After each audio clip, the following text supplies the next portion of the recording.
자, 제 방송 시청자 중에 혹자는 저보고 그래서 경제가 망하면 어떻게 해란 말이냐, 무엇 때문에 이런 이야기를 자꾸 하느냐, 간혹 가다가 그런 문제를 제기하는 사람이 있습니다. 자, 그런 사람들은 제 방송을 진지하게 보지 않고요, 가끔 가다가 정보나 얻으려고 들어오니까 뜬금없는 소리를 하는 겁니다. 제가 이 방송을 하는데 기본적인 관점을 두고 있는 것은 대한민국의 다수를 차지하는 중산층과 서민의 삶이 자, 이런 경제 위기가 발생하면 가장 어렵게 되기 때문에 그래서 그런 위기가 올 거니까 미리 대비하자는 거예요. 우리가 비가 올 때 우산이나 이 우의를 입고 있으면 비를 덜 맞죠. 폭설이 올 때 미리 폭설이 올 줄 알고 차를 가지고 나가지 않으면 눈 속에 갇혀서 곤욕을 치르거나 사고가 날 가능성이 줄어집니다. 태풍이 올 때요, 창문을 그리고 유리창들을 갖다 단속하고 또 날아갈 만한 걸 사전에 떼놓으면 이 태풍으로 인해서 재산이나 인명피해가 줄어듭니다. 그런 입장에서 경기 침체, 세계적 차원의 경기 침체라는 지금 퍼펙트 스톰이 오는데, 그 퍼펙트 스톰을 맞이해서 우리가 나름 준비를 철저히 해야 될 필요가 있다. 그러지 않으면 나중에 퍼펙트 스톰이 왔을 때 감당 불가한 상황에 내몰릴 거다. 그 이야기를 제가 여러분한테 지금 지속적으로 하는 거고, 여기에서 가장 눈여겨서 이런 방송을 듣고 그럴 수도 있겠다라고 생각하는 것은 누가 해야 되냐? 그건 용산대나 정권에서 해야 되는 문제라는 거예요. 자, 그래서 내가 그런 이야기를 하는 거고, 자, 지금 금리 인상 문제 없다.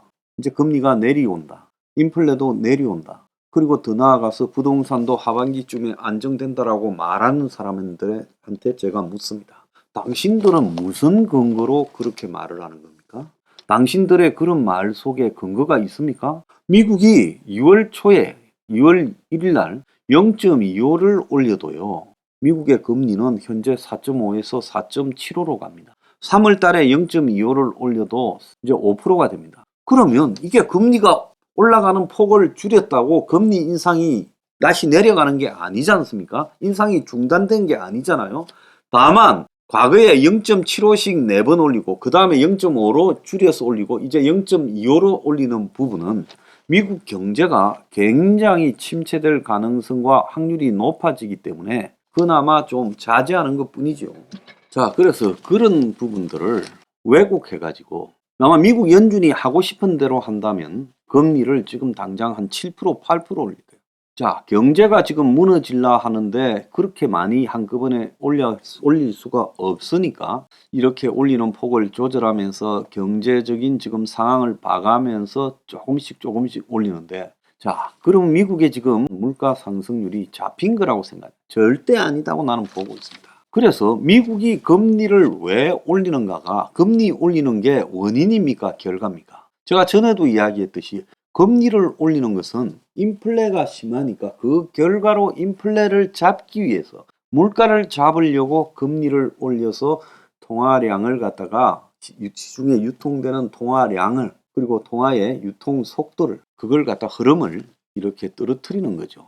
그러지 않습니까? 그래서 금리 인상을 계속하고 있다는 것은 미국이 지금 인플레가 만족하게 쉽사리 잡히지 않는다는 거예요. 한국에도 최근에 물가가 내려왔다는데 지금 온 사방에 한번 보세요. 뭔 이야기가 나옵니까? 난방비 때문에 난리가 나서 지금 며칠 사이에 난방비 대난이 일어났습니다. 그래서 제가 뭐라고 그랬습니까? 정부의 책임 있는 관계자가 TV에 나와서 난방비 문제에 대해서 좀 말을 해야 될 거라고 방송도 찍어놓은 게 있어요. 오늘 저녁이나 나갈 것 같은데.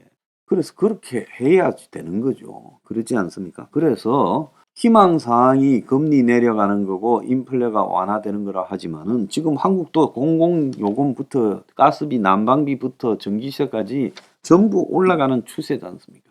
그래서 이런 이 물가 인상이 화폐 남발에 의한 것이라는 희대의 지금 사태예요. 기축통화인 달러의 남발에 의해서 물가 인상이 되고 있는 이것은 좀처럼 수습되지 않는다는 거예요. 오늘 아침에 보면 미국의 구인난이 얼마나 심하길래 월마트조차도 최저시급을요, 임금 17% 오른 14달러로 올렸습니다. 그러니까 한국 돈으로 시급이 17,000원 올렸어요. 얼마 전까지만 해도요. 미국의 최저시급을 시애틀 등에서 15불로 하자 난리가 났었습니다. 그런데 월마트가 지금 미국에서 가장 낮은 최저시급을 주는 대표적 회사인데 노동시장에서 구인난 때문에 최저시급을 이렇게 올리고 있어요. 그래서 월마트가 기존의 12에서 18달러에서 14에서 19달러로 올리고 최저시급 기준 임금 인상률이 17.7달러고 월마트 근로자의 시간당 평균 임금이 17.5달러, 21,500원으로 올라간다. 자, 이런 이유는 지금 근로자 확보에 굉장히 어려움을 겪고 있다. 자, 미국에서는 지금 이 질 낮은 직종의 근로자들이 어차피 생활비도 되지 않는 노동에는 차라리 그냥 굶어 죽더라도 일을 안 하겠다고 하는 행태가 되고, 이러면서 이 저소득층이 일하는 그런 질 낮은 서비스 직종의 임금이 오르고 있습니다. 이 임금이 오르는 이유가 뭐겠어요? 모든 물가, 생활 물가가 다 올라가는데 지금 일해봤자 먹고 살 수 없는 워킹푸어가 지속되니까 지금 그 사람들이 올리든지 일을 안 하든지 하겠다고 하게 되면서 지금 이런 사태가 벌어지고 있습니다. 자, 오늘 조선일보에 보면 인플레 재발이 더 무섭다는 경제부 차장 방현철의 글이 있습니다. 자, 기조적 인플레이션이 여전히 심각하고 쉽게 사라지지 않을 거라고 미국 최대은행 JP 모건 체이스의 제이미 다이먼 회장이 최근 인터뷰에서 말을 했다. 자, 미국의 소비자 물가 상승률이 9.1에서 12월 달에 6.5로 속도가 줄었다. 자, 그래서 다이먼 회장은 이게 잠깐 진정되는 것 같지만은 10년간 오를 거다. 중국의 제로 코로나 정책 포기도 물가를 지금 자극할 거다. 그래서 작년 이맘때 미국이 금리를 6, 7차례 올릴 걸로 다이먼 회장이 내다봤는데 월가에서는 서너 번 올릴 거라 했는데 결과적으로 화끈한 금리 인상을 안 하면 안 될 거라는 다이먼의 경고가 맞았고, 금리 인상, 인플레이션 재발 가능성을 언급한 그의 말이 상당히 맞아떨어졌다. 미국에서 재작년부터 시작된 물가 급등은 40년 만에 인플레이션이라는 수식어가 붙는데 7, 80년대 고물가 이후 처음이다. 그런데 70년대는 70년, 그런데 7, 80년대에는 70년, 74년, 그리고 80년 세 차례 인플레이션 파도가 왔다. 잠잠하다가 또 재발했다. 70년엔 6.4, 74년엔 12.2, 80년엔 14.6으로 갈수록 커졌다. 인플레이션 파이터였던 당시 볼크 연준 의장도 임기 초반에는 80년에는 잠깐 고개 숙였던 인플레이션을 보고 오판을 했다. 그래서 79년 8월에 볼크가 취임해서 금리를 갖다가 높였는데 이듬해 4월에 금리를 17%까지 올렸다는 거예요. 자, 그러다가 이제 카터 정부가 재선을 노리니까 고금리가 지속되지 않기를 바라니까 볼크는 거기 맞춰서 17%까지 올렸던 금리를 9%로 낮추니까 인플레이션이 12%까지 올라갔다. 그래서 다시 금리를 20%까지 올리는 실수를 저질렀고 1년 동안에 미국 경제가 침체에 수렁에서 헤맸다. 그래서 인플레이션은 얕봤다가 재발될 수밖에 없다는 거예요.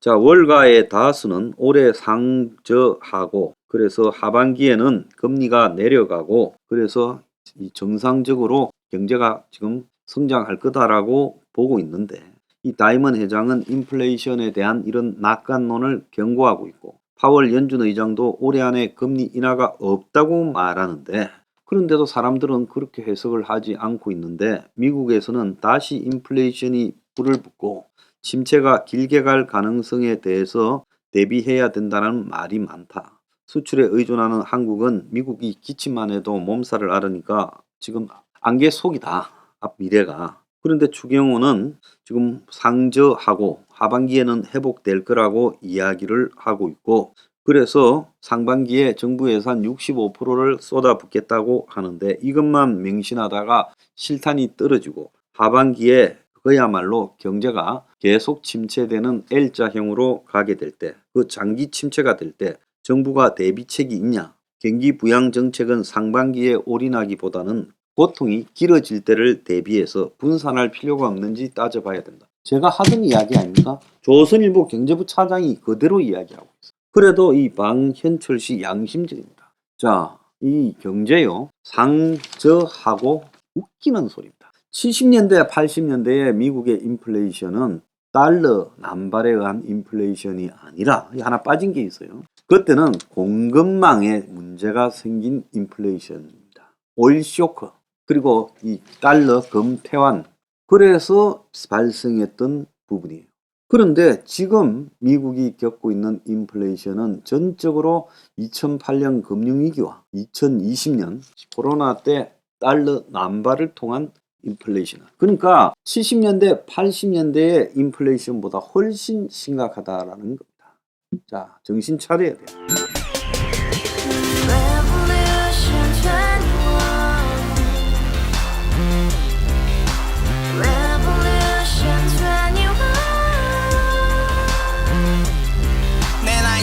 월세 30 코인빚만 300 서울에 온지 벌써 10년 아둥바둥 버텼지만 여전히 난 반지 하에 제왕 곰팡이 연문제약 내비랑 깡통망통 완전히 폭망 90원 창문만큼 작아진 내 꿈 연애 결혼 내 집 모든 게 헛꿈 1년 전 떠난 여친 울며 말했지 같이 써봤자 평생 가본 게 꼭꼭꼭라지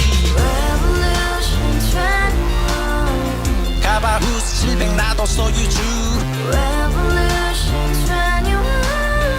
가바후스 700 나의 소유주 택시기사 우라부지 마트 캐셔 울어무니 우리 집안 다 털어봤자 후줄 그래 개선민 내 미래 거기서 팍 끝난 거지 팍 더 이상 노력 따윈 괴물이 스펙 찾아 쌈말리 비오는 날 알바 잘려 맨날 학원 날 개쳐 발려 밤비 내리는 양화대교 홀로 걷고 있을 때 현수막에 아로 새겨진 평당 700짜리 아파트 다같이 소리 질러 혁명 21